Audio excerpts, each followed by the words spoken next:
Hello friends, most welcome our YouTube channel golden tutorial. So friends, आज का हमारा जो नया चैप्टर वो है थर्मोडायनामिक। ऑलराइट, आज का हमारा जो नया चैप्टर वो क्या है? थर्मोडायनामिक।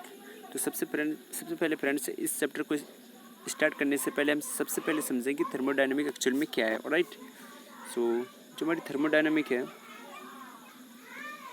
थर्मोडायनामिक, ऑलराइट, हिंदी में फ्रेंड्स इसे ऊष्मागतिकी कहते हैं। क्या कहते हैं? ऊष्मागतिकी। सो फ्रेंड्स, ऊष्मागतिकी हमारी फिजिक्स की एक क्या है? ब्रांच। क्या है? Branch of physics. हमारी ये थर्मोडायनामिक जो है इसे हिंदी में क्या बोलते हैं? ऊष्मागतिकी है, विच is a branch of physics, जो कि हमारी भौतिकी की क्या है? एक ब्रांच है। ऑलराइट, तो इसमें स्टडी किसके बारे में करते हैं? तो फ्रेंड्स, स्पेशली हम इसमें स्टडी करते हैं स्टडी ऑफ हीट। किसके बारे में स्टडी करते हैं? Study of heat. ऑलराइट, यानी कि थर्मोडायनामिक जो है हमारी क्या एक फिजिक्स की ब्रांच होती है। ओके, जिसमें हम हीट के बारे में, पर्टिकुलरली हीट के बारे में स्टडी कर दें। Alright, so hope so you understand it well. Take a screenshot. Okay, ना फ्रेंड्स, अब हमें इस चैप्टर में पढ़ना क्या है तो वो हम आपको डिस्कस कर दें। इस चैप्टर में हम लोगों को पढ़ना है थर्मोडायनामिक लॉज। क्या पढ़ने हैं? जो हमारे थर्मोडायनामिक लॉज होते हैं उसके बारे में पढ़ना है। सेकेंड में पढ़ना है कि कार्नोट इंजन क्या है। ओके, कार्नोट इंजन क्या है।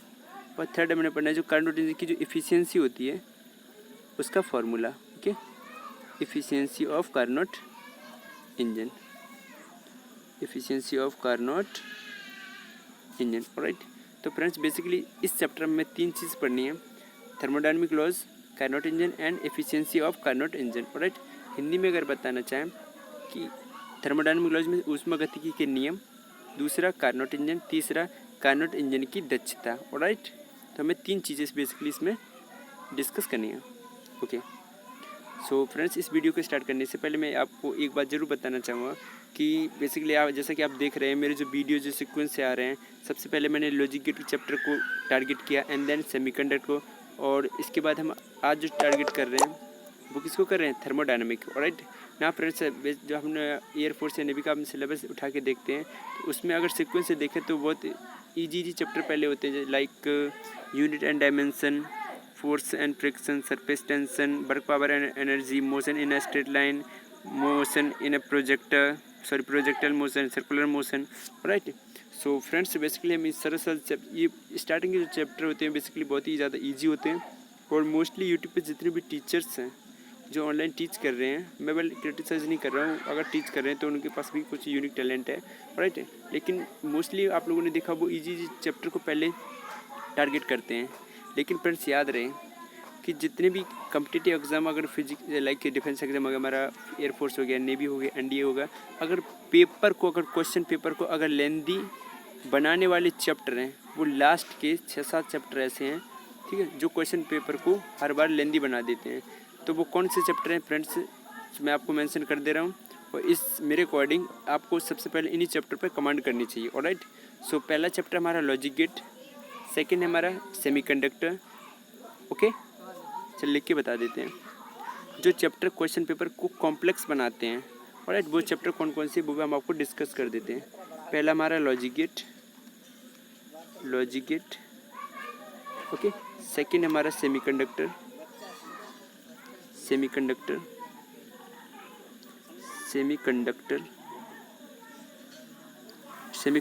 And transistor. ओके, ये पूरा एक ही चैप्टर है, सेमीकंडक्टर एंड ट्रांजिस्टर।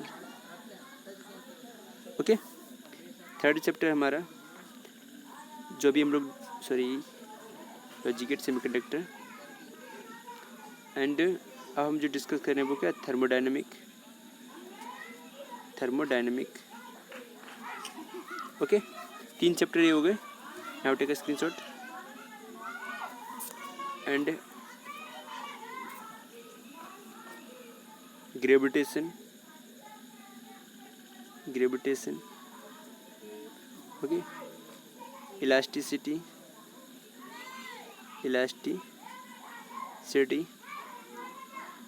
नेक्स्ट हमारा thermal expansion, thermal expansion. Okay, take a screenshot. तो ग्रेविटेशन का मीन्स होता है गुरुत्वाकर्षण, इलास्टिसिटी का मीन्स होता है प्रत्यास्थता, और थर्मल एक्सपेंशन मतलब तापीय प्रसार। ओके, और नेक्स्ट है हमारा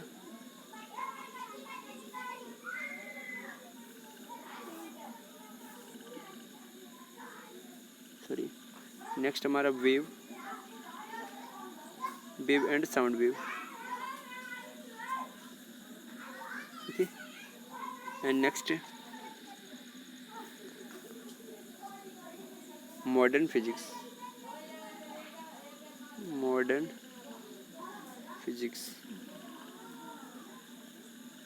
ओके, तो फ्रेंड्स इतने चैप्टर जो हमारे क्वेश्चन पेपर को बहुत ही ज़्यादा कॉम्प्लेक्स बना देते हैं। Alright, so I hope you understand well. तो फ्रेंड्स आज का हमारा जो टॉपिक है वो है thermodynamic laws, Carnot engine and efficiency of Carnot engine.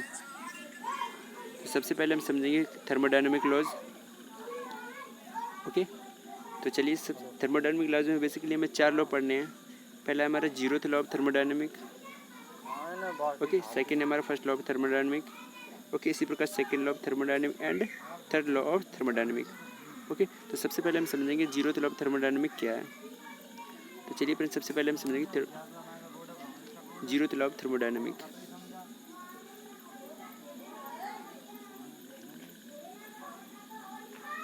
Zeroth law of thermodynamic.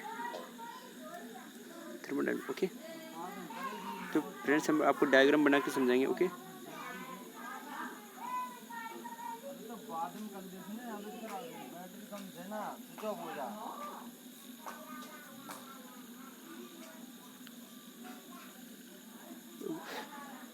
देखिए फ्रेंड्स एक डायग्राम बनाया जिसमें मैंने 3 बॉडी को रिप्रेजेंट किया है, body A, body B and body C. Alright, और बॉडी ए का जो टेम्परेचर मैंने है वो एज्यूम कर लिया कि T∑A यानी कि temperature of body A. Okay, body B का जो टेम्परेचर है वो मैंने एज्यूम कर लिया T∑B, एंड बॉडी बी का जो टेम्परेचर है बॉडी सी का वो T∑C है। ऑलराइट, ना जीरोथ लॉ ऑफ थर्मोडायनामिक क्या कहता है कि इन तीनों बॉडी ए बी सी में जो आपस में क्या कनेक्टेड है, इन तीनों बॉडी में से कोई 2 बॉडी ए बी भी हो सकती है, बी सी भी हो सकती है एंड सी ए भी हो सकती है। कोई 2 बॉडी अगर थर्मल इक्विलिब्रियम में है, किसमें? थर्मल इक्विलिब्रियम, दैट मीन्स ऊष्मीय साम्य अवस्था में है, तो तीसरी बॉडी उन दोनों बॉडी के ऊष्मीय साम्य में होगी। दैट मीन्स T∑A इक्वल हो जाएगा T∑A इक्वल हो जाएगा T∑B के, एंड T∑B इक्वल हो जाएगा T∑C के। ओके, ये कब होगा? जब कोई 2 बॉडी आपस में कैसे में? थर्मल इक्विलिब्रियम में। ओके, तो फ्रेंड्स थर्मल इक्विलिब्रियम का मीन्स होता है हिंदी में ऊष्मीय साम्य में। ओके, ऊष्मीय साम्य का अर्थ होता है कि दोनों बॉडियों का टेम्परेचर कैसा है? इक्वल है। ओके, तो ये वाला जो जीरोथ लॉ ऑफ थर्मोडायनामिक है फ्रेंड्स, ये थर्मल इक्विलिब्रियम से रिलेटेड है। ओके, किससे रिलेटेड है? थर्मल इक्विलिब्रियम से। यही कारण है जीरोथ लॉ ऑफ थर्मोडायनामिक को थर्मल इक्विलिब्रियम लॉ भी कहा जाता है। ओके, इसी वजह से इसका जो दूसरा अनदर नेम है वो क्या है? Thermal equilibrium law. Thermal equilibrium law, ब्रियम laws. Okay, so take a screenshot now. Friends अब जीरोथ लॉ ऑफ थर्मोडायनामिक से 2 प्रकार से क्वेश्चन बन सकते हैं। पहला तो बन सकता है हमारा कि जीरोथ लॉ ऑफ थर्मोडायनामिक किस से संबंधित है, तो हमारा आंसर होगा थर्मल इक्विलिब्रियम से। Thermal equilibrium. ओके, दूसरी प्रकार से जो क्वेश्चन बन सकता है वो क्या है कि थर्मल यानी जीरोथ लॉ ऑफ थर्मोडायनामिक का अनदर नेम क्या है, तो इसे थर्मल इक्विलिब्रियम लॉ भी कहा जाता है। ओके, जो जीरोथ लॉ ऑफ थर्मोडायनामिक है इसे थर्मल इक्विलिब्रियम लॉ भी कहा जाता है। Thermal equilibrium law. ओके, तो यहाँ से 2 प्रकार से क्वेश्चन पूछे जाते हैं। ओके, नाउ फ्रेंड्स अब हम समझेंगे कि जो हमारा फर्स्ट लॉ ऑफ थर्मोडायनामिक है वो क्या है। ओके, तो चलिए इसे भी समझ लेते हैं। First law of thermodynamic. First law of thermodynamic. Okay, तो first law of thermodynamic. Okay, first law of thermodynamic को friends law of conservation of energy भी कहा जाता है। क्या कहा जाता है? Law of conservation of energy भी कहा जाता है। Okay, this is one of the most important point, okay, which is frequently asked in the competitive exam like air force and navy. Alright, तो जो फर्स्ट लॉ ऑफ थर्मोडायनामिक है इसे law of conservation of energy भी कहा जाता है। Okay, conservation of energy. तो friends आप अगर हिंदी में बताना चाहें तो इसे ऊर्जा संरक्षण का नियम भी कहा जाता है। तो जैसा कि आप लोग फ्रेंड्स जानते हैं कि जो law of conservation of energy होता है वो क्या होता है कि ऊर्जा neither can be created nor can be destroyed, it can be converted into one form to another form. Alright, that means ऊर्जा को ना तो हम क्रिएट कर सकते हैं और ना ही हम डिस्ट्रॉय कर सकते हैं। इसे केवल बम एक फॉर्म से यानी एक रूप से दूसरे रूप में परिवर्तित कर सकते हैं, कन्वर्ट कर सकते हैं। इसे ही हम ऊष्मा संरक्षण का नियम कहते हैं। ऑलराइट, सो यहाँ से क्वेश्चन कैसे बनेगा फ्रेंड्स कि फर्स्ट लॉ ऑफ थर्मोडायनामिक का दूसरा को कहा जाता है। ओके, 4-5 ऑप्शन होंगे, 4 ऑप्शन होंगे, उसमें हमारा कौन सा होगा? ऊर्जा संरक्षण का नियम। Alright, okay.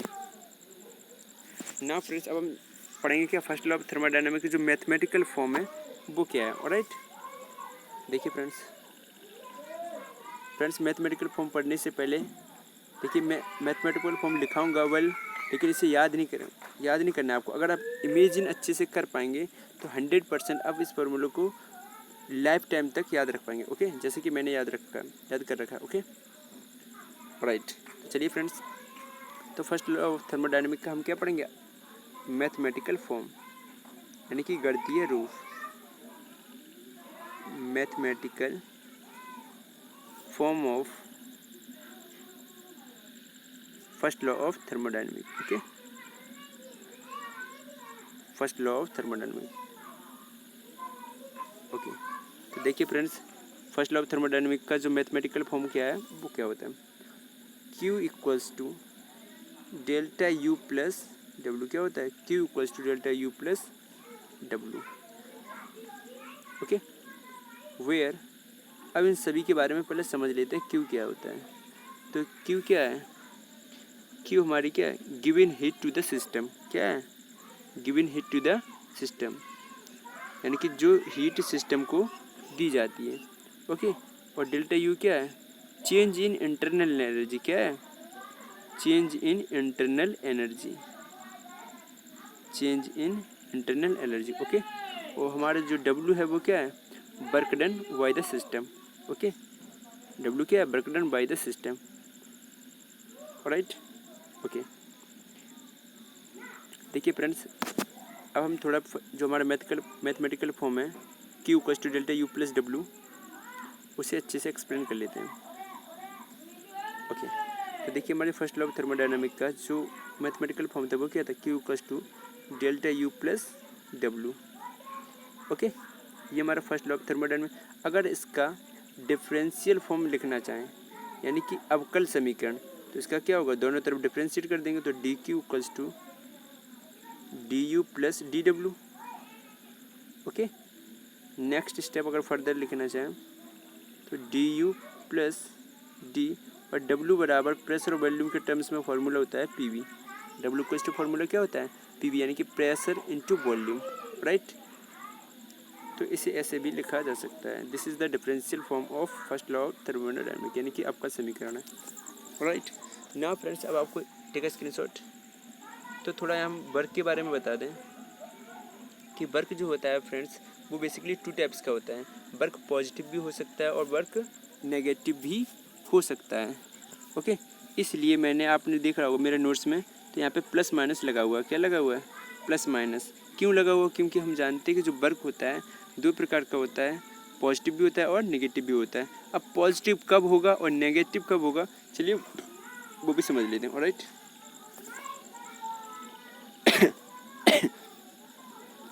तो देखिए फ्रेंड्स तो वर्क के बारे में थोड़ा समझ लें कि वर्क बराबर हमारा फॉर्मूला होता है प्रेशर और वॉल्यूम के टर्म में pressure multiplied by volume. So friends जो हमारा वर्क होता है ये पॉजिटिव भी होता है और नेगेटिव भी होता है। पॉजिटिव भी होता है और नेगेटिव भी होता है। पॉजिटिव कब होता है? जब work done over the system होता है। जब work done over the system होता है यानी कि जब सिस्टम के ऊपर कार्य किया जाए by the external force, okay, किसके थ्रू, एक्सटर्नल फोर्स के थ्रू, तब होगा हमारा पॉजिटिव। अगर सिस्टम खुद से कार्य कर रहा है यानी कि work done by the system, अगर सिस्टम खुद से कार्य कर रहा है, ओके, तब हम लेंगे नेगेटिव, ओके, यानी एक्सटर्नल फोर्स के थ्रू, एक्सटर्नल फोर्स से अगर कार्य किया जा रहा है तो पॉजिटिव लिया जाता है, अगर सिस्टम खुद से कार्य कर रहा है तो निगेटिव लिया जाता है। Alright, so take a screenshot. I hope ये समझ में आ गई छोटी सी जानकारी। फ्रेंड्स देखिए ये बेसिक छोटी सी इन्फॉर्मेशन है, लेकिन बहुत कम लोगों को ये पता होता है और टीचर भी इस अबाउट में बहुत ही कम बताते हैं। Okay, so take a screenshot. Right, okay, तो देखिए फ्रेंड्स, तो अब इसमें इसके डिफरेंट केसेस पढ़ेंगे। जो हमारा फर्स्ट लॉ ऑफ थर्मोडायनामिक्स की जो मैथमेटिकल फॉर्म है, Q equals to delta U plus W, यही तो हमारा मैथमेटिकल फॉर्म।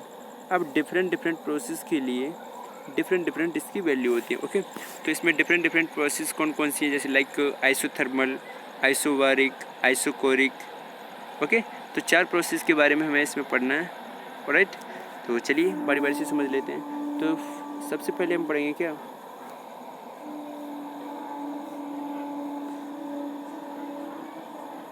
आइसोथर्मल के लिए। ओके, आइसोथर्मल का मीन्स होता है समतापी। क्या होता है, समतापी। तो जैसे ही मैंने फ्रेंड समतापी बोला था, दैट मीन्स हमारा टेम्परेचर क्या रहेगा, कांस्टेंट। टेम्परेचर क्या रहेगा, कांस्टेंट। अगर फ्रेंड्स हमारा टेम्परेचर कांस्टेंट है तो ओबियसली हमारी जो इंटरनल एनर्जी है वो भी क्या होगी, कांस्टेंट रहेगी। ओके, क्यों रहेगी, क्योंकि हम जानते हैं कि जो टेम्परेचर होता है वो एनर्जी के डायरेक्टली प्रोपोर्शनल होता है।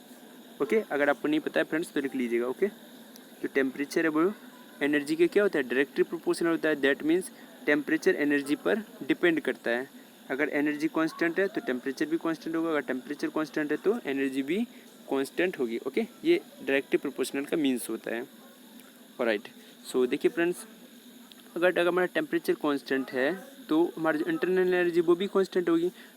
तो डेल्टा यू का मान क्या होगा, change in internal energy obviously क्या होगी, 0, बिकॉज हमारा यहाँ पे जो इंटरनल एनर्जी वो क्या है, कांस्टेंट है। कांस्टेंट है तो चेंज क्या होगा, कुछ नहीं। तो दैट मीन्स हमारा जो डेल्टा यू का मान होगा वो क्या होगा, 0।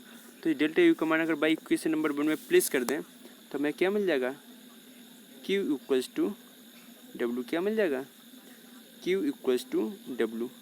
तो फ्रेंड्स आइसोथर्मल प्रोसेस के लिए हमारा जो मैथमेटिकल एक्सप्रेशन निकल के आता है वो क्या होता है, Q equals to W। Alright, so take a screenshot. Okay, now friends अब हम पढ़ेंगे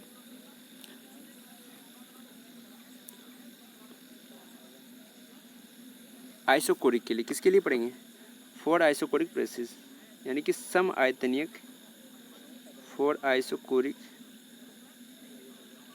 प्रोसेस। तो आइसोकोरिक प्रोसेस का अर्थ होता है सम आयतनीय प्रोसेस के लिए। ओके, तो सम आयतनीय प्रोसेस मतलब वॉल्यूम हमारा कैसा रहेगा, कांस्टेंट।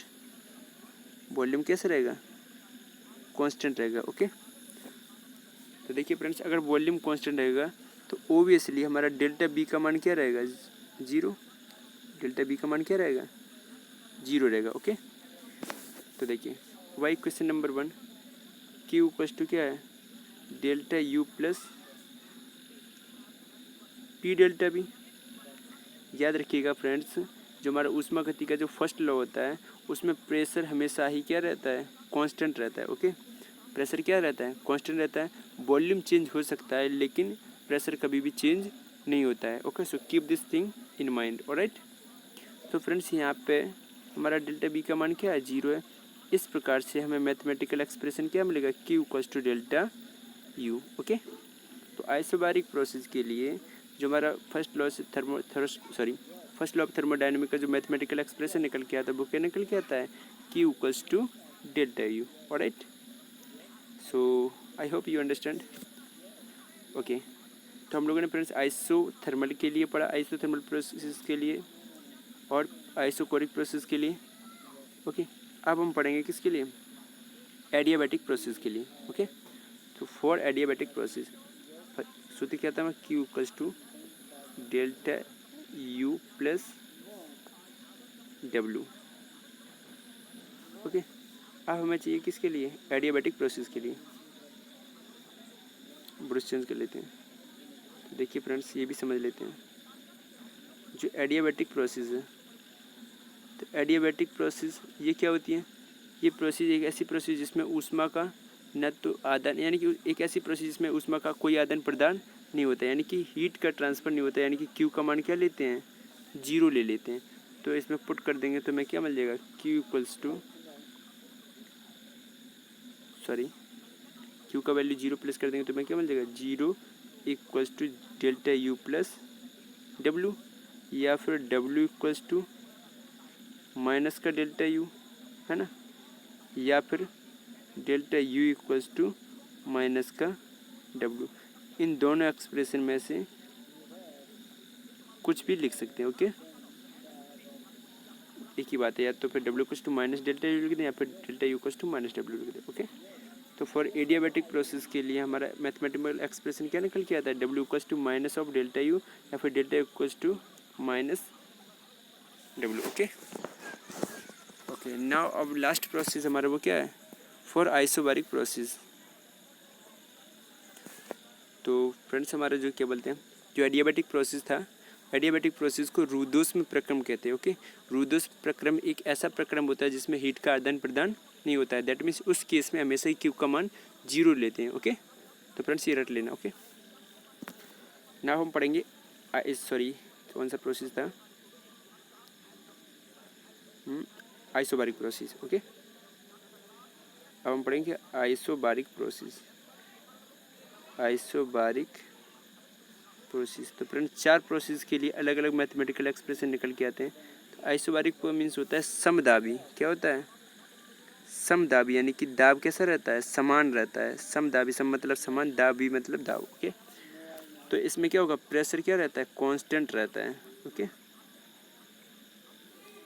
राइट फ्रेंड्स, सो हमारा जो मैथमेटिकल फॉर्म था फर्स्ट लॉ ऑफ थर्मोडायनेमिक का, वो क्या था, Q equals to delta U plus W. Okay, तो Q equals to delta U plus P D B, यानी कि P delta B. Okay, W बराबर फॉर्मूला क्या होता है प्रेशर और वॉल्यूम के टर्म्स में, pressure multiplied by volume. Okay, तो हमारा प्रेशर एज ए कांस्टेंट बाहर आ जाएगा, और जो हमारा वॉल्यूम है वो चेंज हो सकता है। ओके, तो this is the mathematical expression for isobaric process. Right, so take a screenshot. Okay, so friends I hope ये समझ में आ गया होगा। तो हमने फर्स्ट लॉ ऑफ थर्मोडायनेमिक का जो मैथमेटिकल एक्सप्रेशन है वो पढ़ा क्या, Q equals to delta U plus W. क्या पढ़ा, Q equals to delta U plus W. Okay, अगर फर्दर इसे लिखना चाहें तो क्या लिख लेंगे, D Q equals to D U plus D W. Okay, further और लिखना चाहें तो डी क्यू इक्वल्स टू क्या हो जाएगा, D U plus minus P D B. Okay, W equals to formula क्या होता है, पी बी। ओके, तो हमारा पी हमेशा कांस्टेंट लिया जाता है फर्स्ट लॉ में, और इसमें बी वेरी कर सकता है। ओके, तो ये हमारा मैथमेटिकल फॉर्म है किसका, फर्स्ट लॉ ऑफ थर्मोडायनेमिक का। और हम लोगों ने अलग अलग प्रोसेस के लिए अलग अलग मैथमेटिकल एक्सप्रेशन ड्राइव भी किए हैं। तो इसमें 4 प्रोसेस थी, आइसोथर्मल यानी कि समतापी, आइसोबारिक यानी कि समदाबी, आइसोकोरिक यानी कि समायतनिक। ओके, ये और एक और है। ओके फ्रेंड्स, तो हम लोग और फॉर एडियाबैटिक। ओके, तो 4 प्रोसेस थी। तो याद रखिएगा फ्रेंड्स, आइसोथर्मल के लिए डेल्टा यू का मान 0 लेते हैं, एडियाबैटिक के लिए क्यू का मान 0 लेते हैं, आइसोकोरिक के लिए डेल्टा बी का मान 0 लेते हैं। ओके, सो नेक्स्ट अब हम पढ़ेंगे कौन सा, second law of thermodynamic. Okay, next topic है हमारा सेकेंड लॉ ऑफ थर्मोडायनेमिक। सो देखिए फ्रेंड्स, ये वीडियो की लेंथ कुछ ज़्यादा बड़ी हो रही है, तो इसलिए हम इसमें केवल थर्मोडायनेमिक लॉज के बारे में डिस्कस करेंगे, और जो रिमेनिंग पोर्शन है रिमेनिंग, जैसे कार्नोट इंजन हो गया और कार्नोट एफिशिएंसी, वो नेक्स्ट वीडियो में अपलोड करेंगे। ऑलराइट, ओके, तो चलिए हम सेकेंड लॉ ऑफ थर्मोडायनेमिक को भी समझ लेते हैं। तो सेकेंड लॉ ऑफ थर्मोडायनेमिक को फ्रेंड्स 2 वैज्ञानिक लोगों ने अपने अपने स्टेटमेंट दिए थे। ओके, पहला स्टेटमेंट था हमारा केल्विन प्लैंक स्टेटमेंट। पहला स्टेटमेंट क्या था, केल्विन प्लैंक स्टेटमेंट। ओके, यानी कि सेकंड लॉ ऑफ थर्मोडायनेमिक को दो साइंटिस्ट लोगों ने डिफाइन किया था और उन्होंने अपने अपने स्टेटमेंट अलग दिए थे। ओके, पहला था केल्विन प्लैंक स्टेटमेंट, ऑलराइट, और सेकंड था हमारा क्लॉसियस स्टेटमेंट। ओके, तो भाई समझते हैं। देखिए, अब सबसे पहले हम समझेंगे केल्विन प्लैंक भाई साहब ने क्या कहा था और क्लॉसियस भाई साहब ने क्या कहा था। ओके, तो देखिए पहले हिंदी में समझ लेते, इसके बाद हम आपको बता देंगे कि केल्विन जी ने क्या कहा था। ओके, तो केल्विन भाई साहब जो थे उन्होंने कहा था कि अभी तक, ठीक है, ये बात बिल्कुल असंभव है कि ऐसा हीट इंजन बनाया जा सके जो 100% हीट को वर्क में कन्वर्ट कर सके। दैट मीन्स उन्होंने कहा ऐसा हीट इंजन बनाना असंभव है जो सारी की सारी हीट को वर्क में कन्वर्ट कर सके। ओके, देखिए फ्रेंड्स, कल की वीडियो में, कल मैं जो वीडियो अपलोड करूँगा उसमें बेसिकली हीट इंजन के बारे में मेंशन करूँगा, हीट इंजन क्या होता है, इसका मेन टास्क क्या है। तो थोड़ा सा फिर भी ब्रीफ में बता देते हैं इन शॉर्ट कि जो हमारा हीट इंजन होता है, ओके, वो एक प्रकार का इंजन ही होता है। ओके, इसका जो मेन टास्क होता है वो हीट को वर्क में कन्वर्ट करना। क्या होता है? हीट को वर्क में कन्वर्ट करना होता है। ओके, तो केल्विन भाई साहब जी ने कहा था कि अभी तक ऐसा कोई इंजन ना तो बना है और ना ही बनेगा, ठीक है, जो सारी की सारी हीट को वर्क में कन्वर्ट कर सके। ओके, बस इसी बात को मैंने इंग्लिश में लिखा है कि इट इज़ इम्पॉसिबल। देखिए friends, it is not my statement, it is the statement of Kelvin Planck. Okay, so इन्होंने कहा था कि it is impossible to construct such an engine which can convert the whole heat to the work. That means उन्होंने कहा it is impossible, ये असंभव है, to construct such engine which can convert whole heat to work, यानी कि जो सारी की सारी हीट को वर्क में कन्वर्ट कर सके, ऐसा इंजन कंस्ट्रक्ट करना यानी कि बनाना असंभव है। ओके, यानी कि जो केल्विन प्लैंक का जो फर्स्ट स्टेटमेंट हमारा वो किस पर आधारित है? हीट इंजन पर आधारित है। ओके, यहाँ से भी एमसीक्यू बन जाता है कि जो केल्विन प्लैंक स्टेटमेंट था वो किस पर आधारित था, तो वो हीट इंजन पर आधारित था। ओके, चलिए थोड़ा सा बता दें हीट इंजन के बारे में, नहीं तो आप लोग कहेंगे कि पता है नहीं हीट इंजन। ओके, तो हीट इंजन का जो एक प्रकार का इंजन ही है, इसका जो मेन टास्क होता है, जो मेन कार्य होता है वो क्या होता है? हीट को वर्क में कन्वर्ट करना। क्या होता है? हीट को वर्क में कन्वर्ट करना। ओके, लेकिन इन्होंने कहा, केल्विन भाई साहब ने कहा कि ऐसा अभी तक कोई इंजन नहीं बना है जो सारी की सारी हीट को वर्क में कन्वर्ट कर सके, ना बना है और ना ही बनेगा। ओके, तो this was the statement of Kelvin Planck. Alright, okay, next, इसके बाद सेकंड लॉ ऑफ थर्मोडायनेमिक को डिफाइन करने के लिए क्लॉसियस ने अपना स्टेटमेंट दिया। किसने दिया था? क्लॉसियस।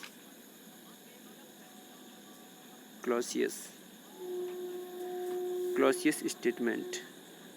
तो इनका स्टेटमेंट क्या था, यानी कि इनका कथन क्या था? देखिए,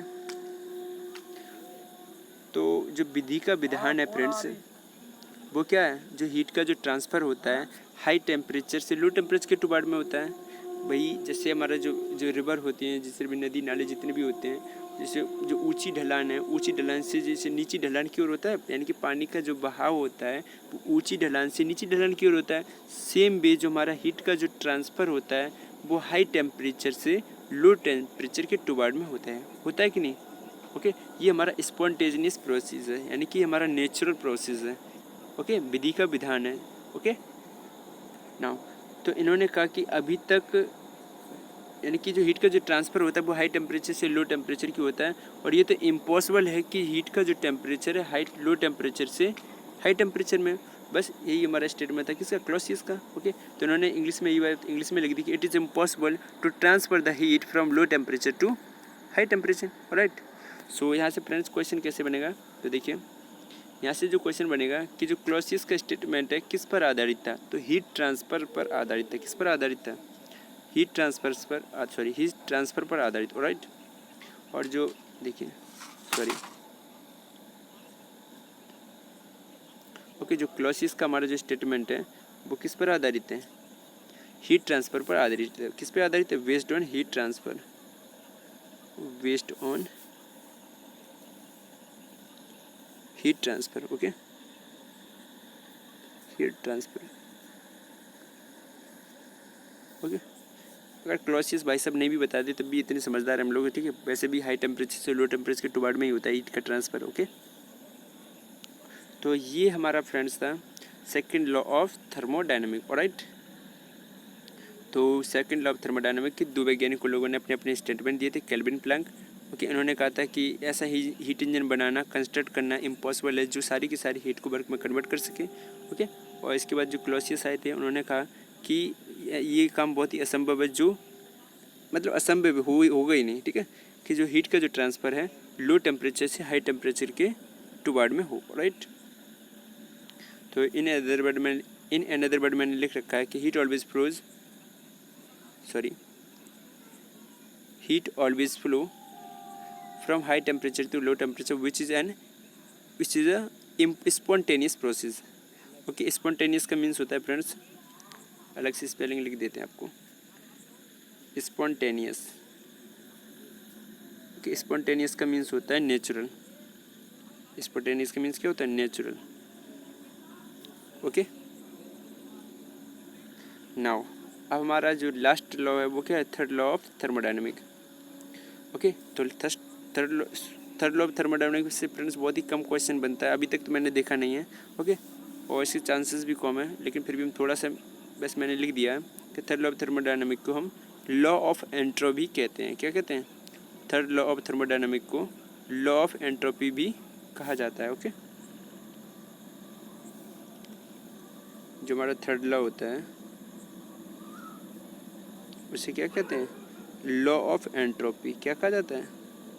लॉ ऑफ एंट्रोपी। ओके, ना फ्रेंड्स आप सोच रहे होंगे एंट्रोपी क्या है?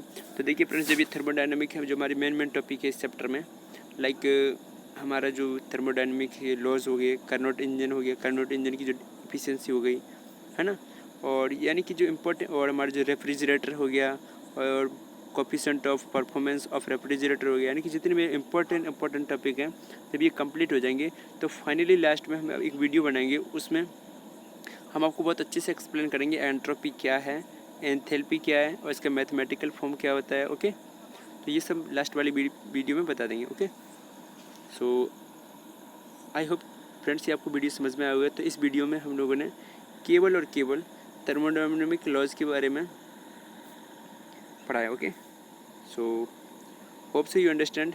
So thank you so much for watching, and if you like this video, so please like and share.